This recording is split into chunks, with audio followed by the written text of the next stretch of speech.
Bienvenidos a una nueva entrevista de 24 Horas Economía. Hoy nos acompaña el periodista de investigación del debate, Alejandro Trabasaguas. Bienvenido, Alejandro. Hola, ¿qué tal? Muchas gracias. Alejandro, el ministro Marlaska dice que no hay fantasmas en la dimisión de la exdirectora de la Guardia Civil.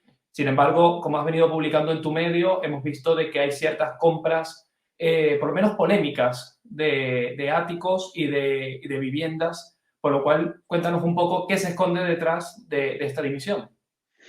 Bueno, nos llamó la atención a todos cuando vimos cómo María Gámez dimitía al frente de la Guardia Civil de manera abrupta y sin absolutamente esperárnoslo.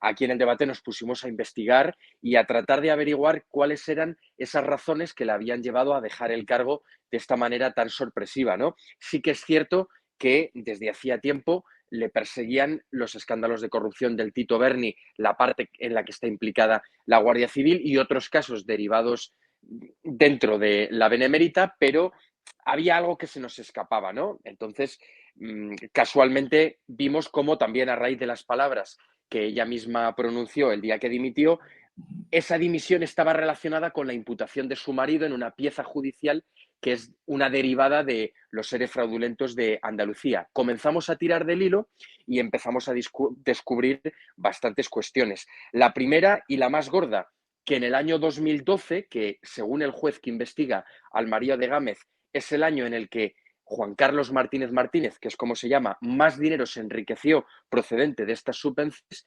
juntos, Gámez y su marido adquirieron un piso de 1 millón de euros en el centro de Málaga. Y esto es algo bastante sospechoso porque supuso para ella un incremento patrimonial bastante notable. Pero es que en este periódico también hemos publicado que al poco tiempo y justo coincidiendo con los ingresos millonarios que había percibido su marido, Gámez, ya como directora de la Guardia Civil en el año 2020, volvió a hacer otra compra inmobiliaria, pero en este caso lo hizo con dos maniobras también bastante llamativas. En primer lugar, la compra la hizo al contado.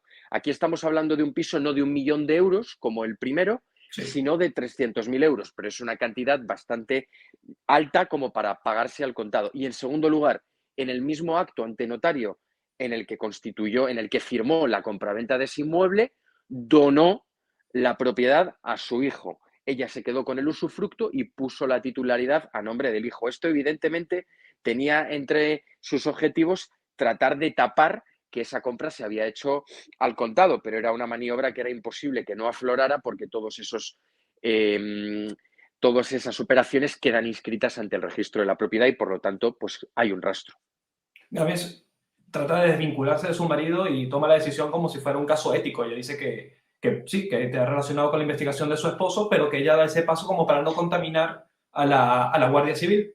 Sin embargo, esto hace pensar estas operaciones inmobiliarias de que quizás ella sí estaba al tanto de cuánto dinero estaba percibiendo su pareja, esa gran cantidad, porque lo está transmitiendo en compra de inmuebles de primer nivel, de lujo. Eso por un lado. Y luego por otro, que no hay que olvidar que el marido de Gámez no es una persona totalmente desconocida que haya medrado por arte de magia. Es una persona que a día de hoy se dedica a gestionar varias consultoras, en fin, que se dedican a gestionar empresas y hacer otro tipo de actividades empresariales, pero el marido de María Gámez es una persona que ha conseguido llegar a este nivel hasta el punto de poderse beneficiar de manera presuntamente irregular de ayudas derivadas de los seres de Andalucía, porque durante muchos años ha cosechado importantes amistades dentro no solo del Partido Socialista de Andalucía, sino dentro del gobierno de España de aquel entonces. Hay que recordar que el marido de Gámez ha sido asesor de dos importantes consejeros de la Junta de Andalucía que han sido condenados por los seres de Andalucía y que ha sido también director de comunicación de un ministro, de José Luis Rodríguez Zapatero, y también de un secretario de Estado. Por lo tanto, todos estos son elementos a tener en cuenta a la hora de encontrarle una explicación a la buena posición que a día de hoy mantiene el marido de Gámez. Hay una situación que generó mucho ruido dentro de la Benemérita y es esa puesta en escena de Gámez junto con toda la alta cúpula del cuerpo. No sé cómo puede afectar esto a la imagen del cuerpo y si realmente todas estas personas que acompañaron a ella en su dimisión estaban al tanto de lo que estaba detrás de la misma. Hombre, yo personalmente tengo que decirte que tengo elementos de juicio para trasladarte que dentro de la Guardia Civil hay un tremendo enfado por parte de esa fotografía, porque esos altos cargos de la Guardia Civil fueron obligados a ponerse detrás de ella en esa comparecencia en la que anunció su dimisión. Pero si te fijas, esta aparición de altos cargos, o mejor dicho, uso por parte del gobierno de altos cargos de la Guardia Civil o de la Policía Nacional, ya lo vimos durante la pandemia. No sé si recuerdas cuando entró en vigor el primer estado de alarma, en varias ocasiones un alto cargo de la policía tuvo que comparecer y se usaron de manera torticeras esas palabras, y al final lo que ocurrió fue que se manchó el nombre de la Policía Nacional por una decisión política que nada tenía que ver con el cuerpo, ¿no? Pero sacaron a altos cargos de la Policía y Guardia Civil a dar explicaciones que eran derivadas de de toma de decisiones políticas, y ocurrió lo que ocurrió, ¿no? No sé si sacar información tan difícil para el gobierno, tan incómoda, si has recibido llamadas o algún toque de atención por parte del gobierno. No, tengo que decirte que afortunadamente no ha habido nada de eso, pero sí que te puedo decir que eh, mm, mm, esta dimisión tan abrupta se debe a cuestiones que el ministro del Interior no ha querido aclarar, porque por un lado es una contradicción en sí mismo como mm, presenta a María Gámez como la mejor directora que ha tenido nunca la Guardia Civil. Hay quien dice medio en broma que es porque había sido la única directora. Hasta ahora habían sido todo directores y por lo tanto no lo había podido haber hecho nunca nadie mal, porque nunca había habido antes una mujer, ¿no?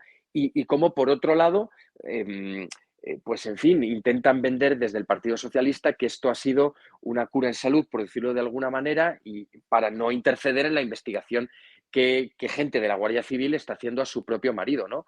Yo creo que, en fin, que lo que estamos desvelando en el debate son motivos bastante gordos, y a mí me cuesta mucho creer, sinceramente, que el ministro del Interior, Fernando Grande Marlaska, no supiera o no sospechara todas estas cuestiones, ¿no? Porque María Gámez está casada en bienes gananciales, es decir, todo lo comparte, todo a raíz del matrimonio lo comparte con su marido, y todo lo que afecte al marido indirectamente también le puede afectar a ella.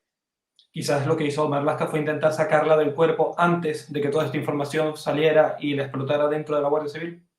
Evidentemente, porque aquí en este periódico ya llevábamos un tiempo investigando ese asunto, ¿no?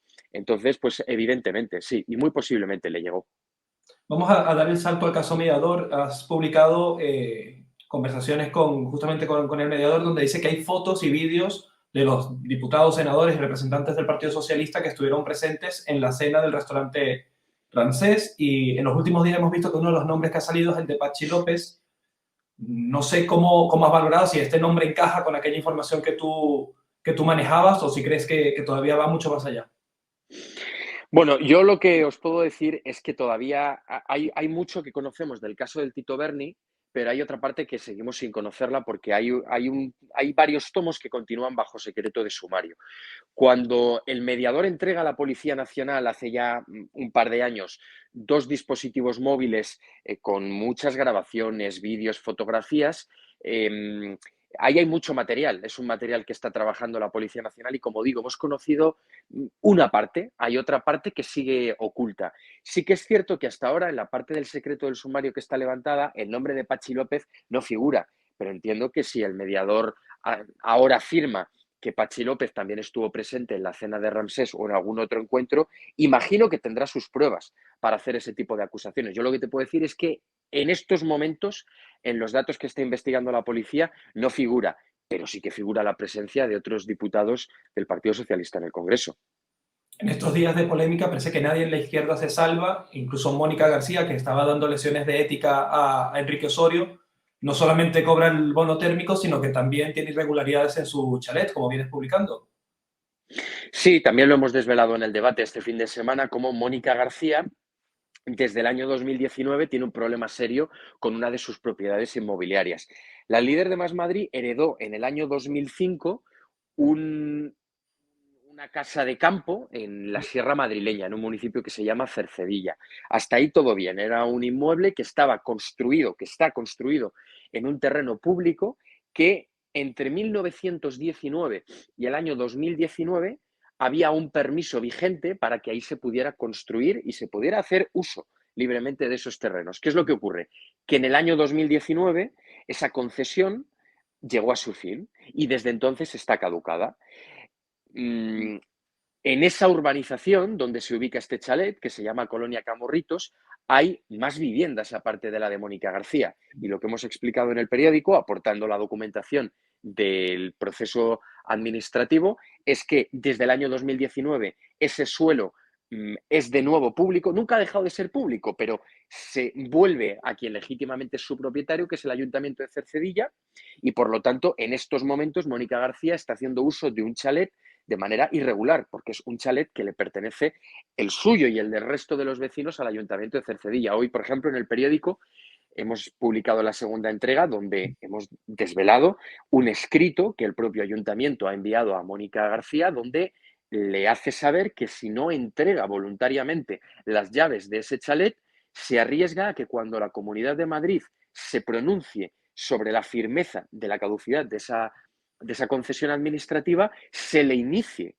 por parte del ayuntamiento un procedimiento de desahucio e incluso también le alertan que se arriesga al pago de sanciones bastante cuantiosas.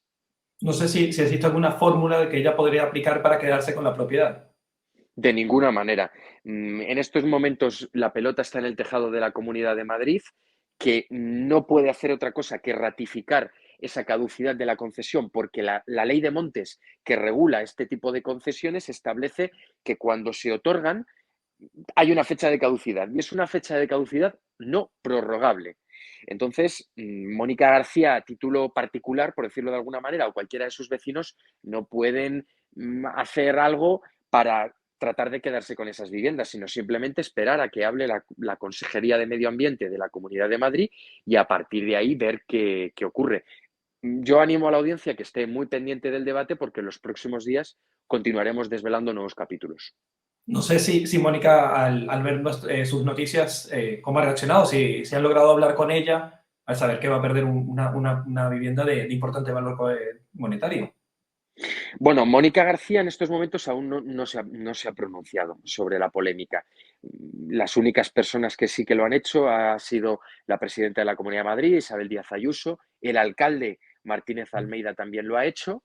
Creo recordar que también el portavoz del PP en la Asamblea de Madrid, pero hasta el momento Mónica García no ha dicho nada. Sí que es cierto que una portavoz del partido esta mañana ha dicho públicamente que, bueno, esto es un tema que es antiguo, que era una concesión antigua, pero, en fin, lo ha dejado en una especie de limbo y desde luego no ha aclarado lo más importante, ¿no? Que es por qué si la concesión finalizó en el año 2019, por qué Mónica García sigue haciendo uso de ese chalet, porque nosotros, bueno, fuimos allí a la colonia, localizamos el inmueble, estuvimos hablando con los vecinos y nos contaron con total naturalidad cómo la veían prácticamente todos los fines de semana. Es decir, que sigue usando el chalet. Pues nada, Alejandro, estaremos muy atentos a las informaciones que van a seguir publicando sobre este y otros temas y agradecerte tu intervención en 24 horas de economía. Muchísimas gracias a vosotros, es un placer.